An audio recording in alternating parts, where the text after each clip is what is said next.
Good morning everyone. Today we are going to start scientific principle of F.W. Taylor. Henry Fayol की जो traditional principal है, concept है management की, वो आप लोगों को बताएं। टोटल 14 प्रिंसिपल थे, जिसमें डिवीजन ऑफ वर्क की बात हुई थी, अथॉरिटी रिस्पॉन्सिबिलिटी की बात हुई, discipline, unity of command, 14 principle सारे आप लोगों को मैं बता चुका हूँ ऑलरेडी। अब जो F.W. टेलर ने जो प्रिंसिपल दिए और हेनरी फ्योल ने जो प्रिंसिपल दिए, उसमें डिफरेंस है। हेनरी फ्योल ने जो स्टडी की थी वो की थी ट्रेडिशनल मैनेजमेंट की, जैसा चलता रहा उसी के अकॉर्डिंग उन्होंने प्रिंसिपल बनाए। उनके प्रिंसिपल में कोई साइंटिफिक फैक्ट नहीं था। F.W. टेलर ने उसी प्रिंसिपल को अपडेट किया और F.W. टेलर ने अपने खुद के प्रिंसिपल दिए। यदि अपन कहते हैं who is the father of scientific management, तो F.W. टेलर आएगा, और यदि अपन कहें who is the father of traditional management, तो हेनरी फ्योल की बात होगी। यदि अपन इसी वे में बात करें तो पहले F.W. टेलर के बारे में बताता हूँ। 1856 यूएसए में पैदा हुए, फिर 1878 के अंदर इन्होंने एक स्टील कंपनी को ज्वाइन किया। स्टील कंपनी को ज्वाइन करने के बाद उन्होंने जो अपना एक्सपीरियंस हुआ, वहाँ पे उन्होंने जो वर्क किया, उस वर्क के अकॉर्डिंग उन्होंने जो एक्सपेरिमेंट किए, उसके अकॉर्डिंग उन्होंने कुछ प्रिंसिपल दिए। जो टेलर के प्रिंसिपल की बात करते तो टेलर के अकॉर्डिंग उन्होंने टेलर ने 4 प्रिंसिपल दिए थे, और उसके बाद कुछ टेक्निक्स दी थी, साइंटिफिक टेक्निक। टेलर के अकॉर्डिंग हेनरी फ्योल का जो मेन कंट्रीब्यूशन था वो था मैनेजमेंट प्रिंसिपल में, और टेलर का जो मेन कंट्रीब्यूशन, प्रिंसिपल तो है नो डाउट, लेकिन उनका मेन कंट्रीब्यूशन था साइंटिफिक टेक्निक्स के अंदर, जो इस वीडियो के बाद में अपन नेक्स्ट लेक्चर में बात करेंगे तो देखेंगे आप लोग। तो आज अपन डिस्कस कर रहे हैं जो F.W. टेलर है उसके जो साइंटिफिक प्रिंसिपल है उसके अकॉर्डिंग। F.W. टेलर ने जो प्रिंसिपल दी उसमें फर्स्ट था science not rule of thumb. ये अपन कह सकते हैं कि हेनरी फ्योल का जो प्रिंसिपल दिए हुए थे वो क्या था, ट्रेडिशनल मेथड था, जैसा चलता हुआ है उसी को अपन लोग एज इट इज उसको एक्सेप्ट कर ले, ये मानना था। लेकिन टेलर ने कहा ऐसा नहीं होना चाहिए। हर एक जो रूल है, प्रिंसिपल है, उसके पीछे कुछ ना कुछ साइंटिफिक लॉजिक जरूर होना चाहिए। इसलिए उन्होंने फर्स्ट प्रिंसिपल दिया science not rule of thumb. जो अंगूठा छाप रीति है उसको बंद करके अपन लोगों के एक्सपीरियंस और अपन लोगों को हर एक चीज़ का कॉज एंड इफेक्ट रिलेशनशिप देखते हुए अपन लोगों को यूज करना चाहिए, ये फर्स्ट प्रिंसिपल था। सेकंड दिया harmony not discard. Harmony not discard के अंदर इन्होंने बताया F.W. टेलर ने कि ऑर्गेनाइजेशन के अंदर कोई भी ग्रुप है उसके अंदर अपन को एक प्रॉपर कोऑर्डिनेशन मेंटेन करना चाहिए। हर एक मैनेजर और एम्प्लॉय दोनों एक दूसरे को प्रॉपर वे में अंडरस्टैंड करें, प्रॉपर वे में उन दोनों के आइडिया है, मतलब मेंटल रिवोल्यूशन की बात की, जिसमें एक दूसरे को वो समझ सके, उसके बारे में बात किया था हार्मनी नॉट डिस्कर्ड के अंदर। फिर कहा कोऑपरेशन नॉट इंडिविजुअलिज्म। इंडिविजुअलिज्म का मतलब होता है कि मैं अपने बारे में सोचूं, सिर्फ इंडिविजुअल पर्सन के बारे में डिस्कशन हो, तो इंडिविजुअलिज्म की बात हुई। ये कहता है कि ऐसा नहीं हो, अपन जो अपने से बेहतर अपने ऑर्गेनाइजेशन के बारे में सोचे, ऑर्गेनाइजेशन के बारे में प्लान करे, तो उसे कहा गया cooperation not individualism, sorry cooperation not individualism third principle था। फोर्थ प्रिंसिपल इन्होंने दिया वो था development of worker their greatest efficiency and prosperity. ये कह रहा है कि वर्कर्स की एफिशिएंसी कैसे डेवलप करें। वर्कर्स की एफिशिएंसी डिपेंड करती है वो इंडस्ट्री की एफिशिएंसी डिपेंड करेगी वर्कर्स की एफिशिएंसी, और वर्कर्स की एफिशिएंसी डिपेंड करेगी मैनेजमेंट की एफिशिएंसी। मतलब मैनेजमेंट कितना अवेयर है, वो ट्रेनिंग दे रहा है कि नहीं दे रहा, वो वर्कर्स को किस तरीके से मोटिवेट कर रहा है, वर्कर्स की एफिशिएंसी इंक्रीज करने के लिए क्या कर रहा है, उन सब के बारे में यहाँ पे फोर्थ प्रिंसिपल में डिस्कशन किया गया। तो ये 4 मेजर प्रिंसिपल रहे। अब अपन वन बाय वन हर एक की प्रॉपर स्टडी करते हैं। First one is science not rule of thumb. Taylor explain कर रहा है कि जो रूल ऑफ थंब मतलब ट्रेडिशनल जो कंसेप्ट चलते हुए आ रहे हैं उसको इग्नोर किया जाए। यदि अपन लोगों को मैनेजरियल कोई डिसीजन लेना है, मैनेजमेंट के अकॉर्डिंग कोई एक्ट करना है, तो अपन लोगों को सबसे पहले ये देखना होगा कि उस मैनेजमेंट का क्या यदि अपन प्रिंसिपल अप्लाई करेंगे तो उसका इफेक्ट क्या आएगा, means cause and effect relationship depend on the scientific principle and traditional principle से जैसे ही मैंने कहा उसको एज इट इज आप यूज कर रहे हो। इस कंसेप्ट को चेंज किया टेलर ने। Taylor insists that each job performed in the organization should be based on scientific inquiry and not an intuition, experience and hit and miss method। जैसा है वैसे यूज कर दिया, hit and miss method नहीं चाहिए। Taylor ने ये कहा, he said that there must be thinking before doing, which is not in case of rule of thumb। Rule of thumb में ऐसा नहीं होता था कि अपन लोग पहले सोचे एक्सपीरियंस क्या कहते हैं, ये सारी चीज नहीं। जैसा मेथड है किसी एक ने कहा और अपन ने मान लिया उसको रेडीमेड सॉल्यूशन है, तो ये रेडीमेड सॉल्यूशन ही है। आपको अपने कोच के अकॉर्डिंग, आप अपने एनवायरनमेंट के अकॉर्डिंग उस चीज को देखोगे और उसके अकॉर्डिंग आप लोग क्या करेंगे, उसका यूज करेंगे। जैसे rule of thumb means dictatorship of manager whereas scientific decision are based on cause and effect relationship. Dictatorship जो है उसका क्या है, मतलब क्या हुआ कि मैं हिटलर शाही अपनाऊं। डिक्टेटरशिप के अकॉर्डिंग अपन ये कह सकते हैं कि मैं अपने जो प्रिंसिपल है वो आप लोगों पे, मतलब मैनेजर अपने रूल एंड रेगुलेशन, मैनेजर अपने थॉट्स इमीडिएटली क्या करता है, वर्कर्स पे थोप देता है। ये है आप लोगों को जो बताया था रूल ऑफ थंब। डिक्टेटरशिप में यही होता था। मैनेजमेंट जो टेलर का है उसने कहा ऐसा नहीं करना चाहिए, अपन को देखना चाहिए कॉज एंड इफेक्ट रिलेशनशिप कि यदि ऐसा अपन करेंगे तो उसका क्या रिजल्ट होगा, क्या इफेक्ट आएगा। Scientific measurement of method and way of production. जैसे मान लीजिए कि एक एग्जांपल लेते हैं कि एक एम्प्लॉय को अपन लोग प्रोडक्शन के लिए कह रहे हैं।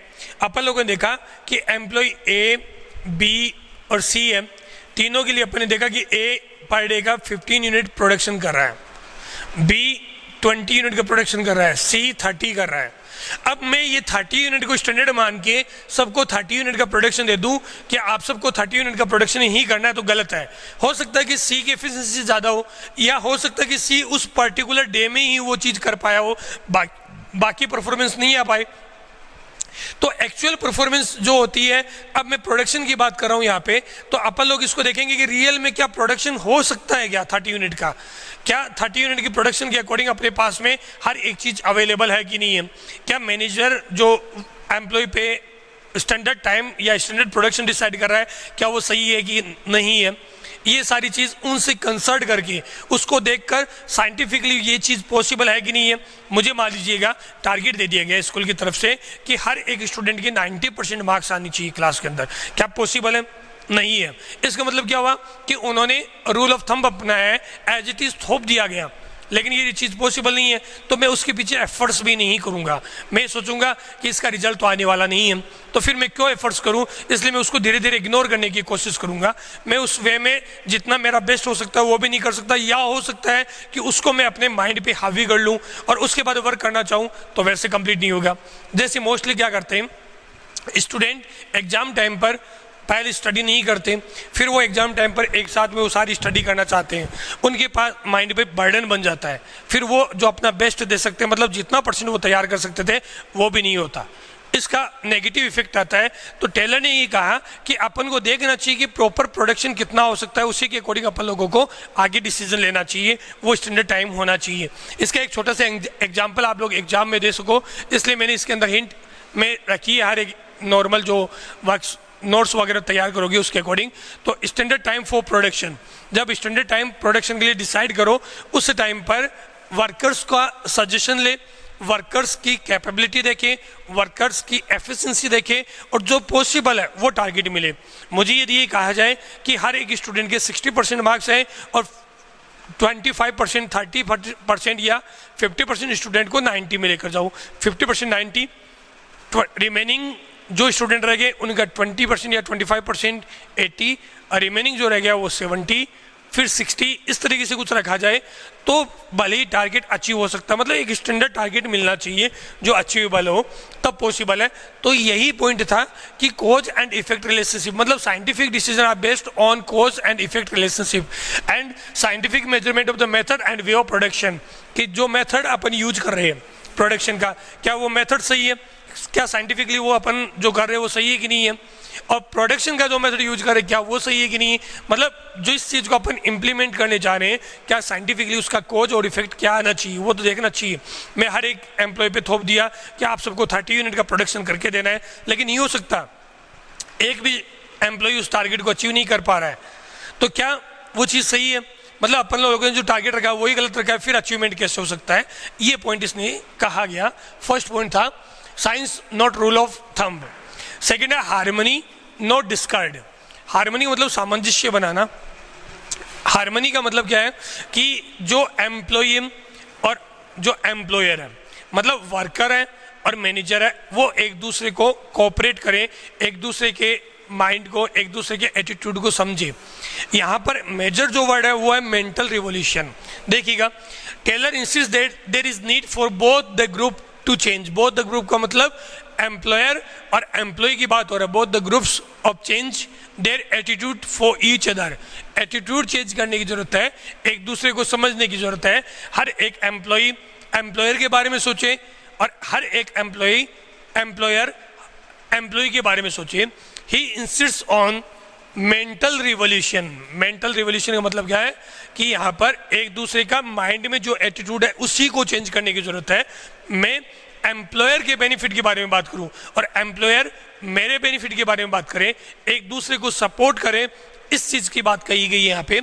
Complete change for attitude, change of attitude and outlook for each other, ये सिस्टम। मान लीजिएगा कि एम्प्लॉयर तो ये सोच रहे हैं कि मुझे ज़्यादा से ज़्यादा प्रोडक्शन मिले। एक कंपनी है, वो कंपनी में प्रोडक्शन जो हो रहा है वो हो रहा है पर डे का 200 यूनिट। एम्प्लॉयर ये सोच रहा है कैसे भी कर मैं इस प्रोडक्शन को 300 यूनिट पर लेकर जाऊं, लेकिन एम्प्लॉय को कोई बेनिफिट नहीं है। एम्प्लॉय को जो या वर्कर्स को जो वेजेस पे की जा रही है वो रेट वही है, और मेरा प्रोडक्शन बढ़ जाए, पॉसिबल नहीं होगा। वर्कर्स ये सोचे कि मैं यूनिट तो वही 200 बनाऊं, मेरी वेजेस बढ़ जाए, तब भी पॉसिबल नहीं है। इसलिए इन दोनों के इंटरेस्ट को, एक दूसरे को समझने के बारे में जो डिस्कशन किया गया है उसी पॉइंट को अपन लोग यहाँ पर इंक्लूड करते हुए कहा गया कि एक दूसरे को सपोर्ट करें। एक दूसरे को सपोर्ट करने का मतलब क्या है कि मेंटल रिवोल्यूशन, एक दूसरे को कैसे बेनिफिट कर सकते हैं उसके बारे में डिसीजन ले। यहाँ पर मैंने लिखा है पीस रेट वेजेस सिस्टम। ये पीस रेट वेजेस सिस्टम का मतलब क्या है? यहाँ पे जैसे वर्कर्स को टारगेट दे दिया जाए कि आपको करना क्या है, यदि आप 1 यूनिट का प्रोडक्शन करोगे तो आपको 50 रुपीज़ पर यूनिट मिलेगा। एक एग्जांपल ये है, ठीक है।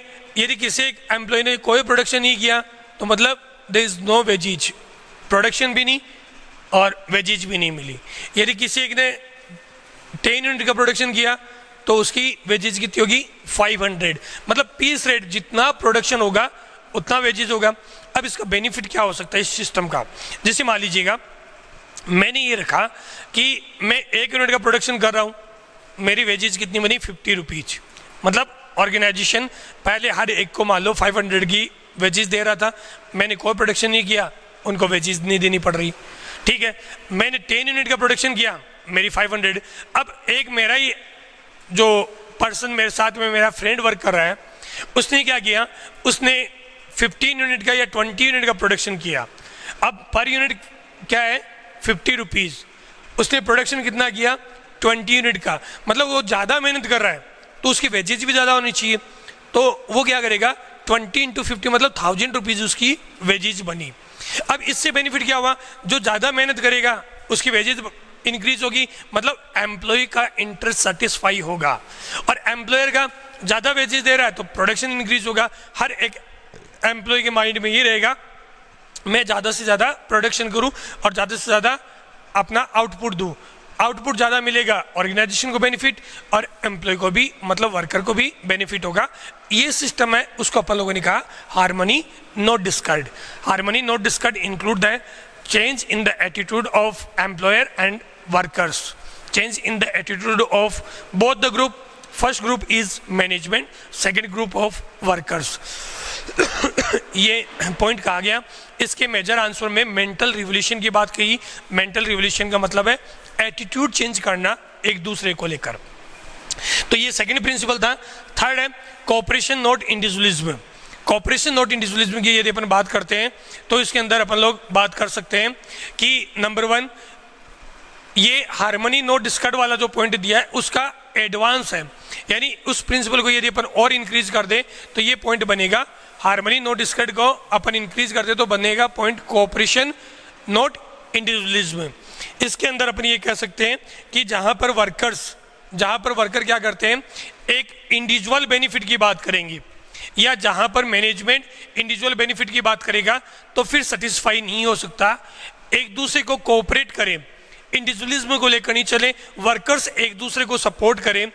अब यहाँ पर क्या होता है, इन दोनों में डिफरेंस क्या है, क्योंकि एग्जाम में आप लोगों की केस स्टडी आएगी।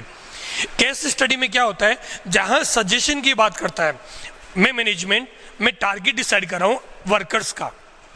अब मैं वर्कर्स का टारगेट डिसाइड करने से पहले वर्कर्स से सजेशन ले रहा हूं कि आपको क्या क्या कर सकते हो आप, आपके अकॉर्डिंग आपसे सजेशन लेकर फिर अपन दोनों ने म्यूचुअल अंडरस्टैंडिंग के साथ में टारगेट फिक्स किया है, तो वो होगा, वो इसके अंदर आएगा cooperation not individualism.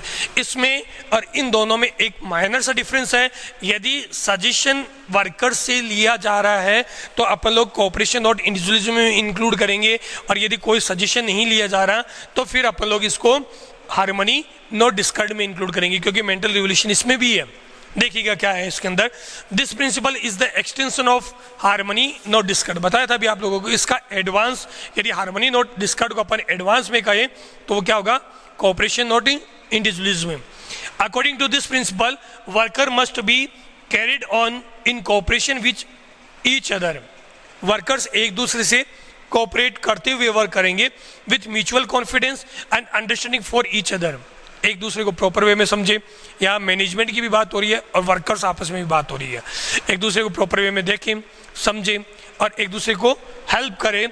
Workers and manager must work in cooperation. The manager must take workers in confidence before setting up the standard task for them, because when the standard or target are set up in the consultation of workers then they will try their best to achieve it। मान लीजिएगा अपने यहाँ पे total 10 workers work कर रहे हैं। अब हर एक वर्कर्स को, क्योंकि हर एक का एक अलग अलग स्टैंडर्ड है, मैंने सबको बुलाया और पूछा कि आपका एरिया ऑफ इंटरेस्ट कहाँ है, मतलब ए बी सी और डी, 4 अलग अलग वर्ग है। आप ए वर्क करना पसंद करोगे, बी करना चाहोगे, सी करना चाहोगे, डी करना चाहोगे। हर एक वर्कर्स को उसके इंटरेस्ट के अकॉर्डिंग अपन लोग वर्क डिस्ट्रीब्यूट करेंगे तो अपना टारगेट बेटर वे में होगा, क्योंकि बंदा वही काम अच्छे से कर सकता है, पर्सन वही वर्क अच्छे से करेगा जिसमें उसका एरिया ऑफ इंटरेस्ट होगा। मेरा एरिया ऑफ इंटरेस्ट टीचिंग में है तो मैं टीचिंग बेस्ट कर पाऊंगा, मार्केटिंग में नहीं जा पाऊंगा। यदि मेरा area of interest finance department में तो फाइनेंशियल एक्टिविटी को मैं वेल मैनेज कर सकता हूं, फिर मार्केटिंग में नहीं जा सकता। तो इसका मतलब एरिया ऑफ इंटरेस्ट क्या होगा वर्कर्स का, इसकी प्रॉपर स्टडी करें, उनसे अपन लोग सजेशन ले, सजेशन लेने के बाद में जितना पॉसिबल हो उसको टारगेट को अपन सेट करते हुए फिर अपन लोग डिसाइड करें। अब देखो वर्कर्स के सजेशन के अकॉर्डिंग, मान लीजिएगा स्कूल के जो मैनेजमेंट है उन्होंने मुझे बुलाया और मुझे बुला के पूछा कि सर हमें बेस्ट रिजल्ट देना है इस एरिया का, उसके लिए क्या कर सकते हैं। मैंने उनको 2 या 3 सजेशन दिए कि अपन फ्रीक्वेंटली एग्ज़ाम कंडक्ट करवा सकते हैं, बच्चों की सीरीज़ में अपन लोग प्रैक्टिस करवा सकते हैं, या 2 टाइम 3 टाइम्स रिविजन करवा सकते हैं। ये मैंने सजेशन दिए। अब उन लोगों ने जो सजेशन माना, मान लो तीनों सजेशन उन्होंने ओके कर दिए। अब 3 टाइम रिविजन किसे करवाना है, मुझे करवाना है। अब मेरा सजेशन है, इम्प्लीमेंट हो रहा है, तो मुझे अपने सजेशन में बेस्ट देना ही पड़ेगा, क्योंकि सजेशन मेरा है। मैं मानता हूं कि जैसे मैंने सजेशन दिया उसी के अकॉर्डिंग मैं वर्क करूंगा तो बेस्ट रिजल्ट आ सकता है, ठीक है। उनके अकॉर्डिंग मैंने सजेशन दिया कि आप अपनी स्टूडेंट की और पेरेंट्स की मीटिंग ज़्यादा से ज़्यादा हो, ताकि देख सके प्रॉब्लम कहाँ आ रही है। तो ये चीज़ तभी पॉसिबल है जब अपन लोगों ने, मैंने सजेशन दिया है तो मैं चाहूँगा 100% पेरेंट्स की प्रेजेंस हो पीटीएम के अंदर। मैंने सजेशन दिया है फ्रीक्वेंटली एग्जाम कंडक्ट करवाए जाएं। तो अब जब एग्जाम की बात आएगी तो पेपर बनाना उसके मेहनत तो मुझे ही करनी पड़ेगी, लेकिन अपने से अब एक मैनेजमेंट मुझ पे थोप दे कि 10 एग्जाम कराओ, जबकि मेरा सिलेबस ही कंप्लीट नहीं हो रहा है, तो फिर मैं एग्जाम कैसे, उसके अकॉर्डिंग कैसे सपोर्ट करूंगा। तो ऐसे मुझे लगेगा कि पहले सिलेबस कंप्लीट करवाए, एक बार सिलेबस कंप्लीट होगा तो जाके एग्जाम हो सकते हैं। ये चीज़, ये जो डिफरेंस है वो क्योंकि मार्केट के अंदर जो वर्कर्स हैं, जो फील्ड में जो वर्क कर रहे हैं, उनको ज़्यादा पता होता है, न कि मैनेजमेंट जो ब्लूप्रिंट बनाते हैं। इसलिए बेस्ट अपन लोग टारगेट तभी डिसाइड कर सकते हैं जॉब अकॉर्डिंग टू इंटरेस्ट। एक आप लोगों को मैंने बताया था एग्जाम्पल, क्योंकि जहाँ पर बेस्ट अपन लोग तभी दे पाएंगे जब अपन लोग क्या कर सकते हैं कि अपन लोग उसके अकॉर्डिंग इंटरेस्ट के अकॉर्डिंग वर्क प्रोवाइड करवाएंगे, तब अपन लोग ये कर सकते हैं। नेक्स्ट है last time, development of workers to their greatest efficiency and prosperity. Workers efficiency, development of workers efficiency, workers की जो कार्य क्षमता है, वर्कर्स की जो एफिशिएंसी है उसको कैसे डेवलप करें। देखो ऑर्गेनाइजेशन की एफिशिएंसी डिपेंड करती है कि जैसे किसी ऑर्गेनाइजेशन ग्रो करेगा तो तभी ग्रो करेगा जो वर्कर्स चाहेंगे, एम्प्लॉय चाहेंगे। और एम्प्लॉय जब एफिशिएंसी अपनी इंक्रीज करना चाहता है तो उसको कुछ एक सूटेबल प्लेटफॉर्म और सूटेबल टूल्स प्रोवाइड करवाने पड़ेंगे मैनेजमेंट को, ताकि उनकी एफिशिएंसी इंक्रीज हो। वो टूल्स क्या क्या हो सकते हैं उसके बारे में यहाँ पर स्टडी कर रहे हैं। जैसे इंडस्ट्री की efficiency depend on the workers efficiency and workers efficiency depend on the sub tools like training. Workers को अपन ट्रेनिंग देंगे, वर्कर्स ट्रेंड होंगे वर्क में, फिर बेस्ट परफॉर्म कर पाएंगे। सेमिनार, वर्कर्स को अपन बता सकते हैं कि कैसे वर्क करना चाहिए, लेटेस्ट टेक्नोलॉजी यूज करनी चाहिए, वर्कर्स को हर तरीके से सपोर्ट करना चाहिए। Taylor insist due care should be taken while selecting the employ and after selecting they must be given job according to their qualification. Employee must be sent for training from the time to time, update their knowledge. सबसे पहले best employ का selection हो, जो अपने suitable जो job है उस job के अकॉर्डिंग जो बेस्ट सुटेबल कैंडिडेट है उसका सिलेक्शन करे, मतलब सिलेक्शन जो प्रोसेस है उसको बेस्ट करे। एम्प्लॉयमेंट के लिए हर एक पर्सन तैयार रहता है, वैकेंसीज निकली, बहुत सारे कैंडिडेट आ जाएंगे। अब उन सारे कैंडिडेट में से बेस्ट कैंडिडेट सेलेक्ट करने का काम अपना होगा। सेलेक्ट किया, उसके बाद में नो डाउट उसको वर्क का नॉलेज है, लेकिन अपन को जो वर्क चाहिए या हो सकता है अपना एनवायरनमेंट अलग है, तो अपने एनवायरनमेंट में क्या डिफरेंस है उसके लिए उसको ट्रेनिंग देनी चाहिए, ट्रेंड करना चाहिए।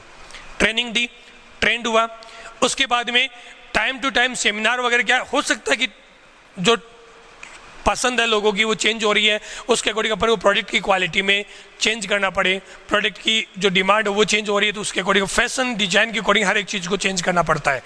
तो वैसे जैसे अब ये कंडीशन आई, पहले अपन लोग मोबाइल अलाउ ही नहीं करते थे स्टूडेंट को, अब चेंज करना पड़ा, आप लोगों को मोबाइल अलाउ कर रहे हैं ताकि वीडियो देख सको, स्टडी कंटिन्यू रहे। चेंज डिमांड है, वैसे वैसे अपन लोगों को चेंज होना पड़ता है। जो समय के साथ में नहीं बदलता वो फिर पीछे रह जाता है या समय उसको बदल देता है। तो वैसे ही अब जो चेंज हो रहा है उस चेंज के अकॉर्डिंग एम्प्लॉय को ट्रेनिंग दे, उनके नॉलेज को अपन अपडेट करें। अपडेट करते हुए धीरे धीरे जैसे जैसे अपन लोगों को एम्प्लॉय का डेवलपमेंट कर सके, एम्प्लॉय का डेवलपमेंट होगा तो वर्कर्स या एम्प्लॉय की एफिशिएंसी डेवलप होगी और उसी के अकॉर्डिंग अपन लोगों को बेस्ट रिजल्ट मिल पाएगा। ये जो 4 प्रिंसिपल है, फर्स्ट था science not rule of thumb, second है हार्मनी नॉट डिस्कार्ड, थर्ड है कोऑपरेशन नॉट इंडिविजुअलिज्म, और fourth the development of workers to their greatest efficiency and prosperity. ये 4 प्रिंसिपल एफ.डब्ल्यू. टेलर ने दिए थे जिनके बारे में अपन स्टडी की। यदि फिर भी किसी एक स्टूडेंट को कोई डाउट रहे तो इनके नोट्स इन वीडियो के साथ में आपको कंटिन्यू मिल रहे हैं, आप लोगों को उसकी स्टडी करनी है और प्रॉपर वे में अपने आप को तैयार करना है, क्योंकि अपने इसी के साथ में प्रिंसिपल कंप्लीट हो चुके हैं। अब अपन नेक्स्ट वीडियो में साइंटिफिक टेक्निक्स पढ़ेंगे जो एफ.डब्ल्यू. टेलर ने दी है। आज के लिए इतना ही, thank you, have a nice day.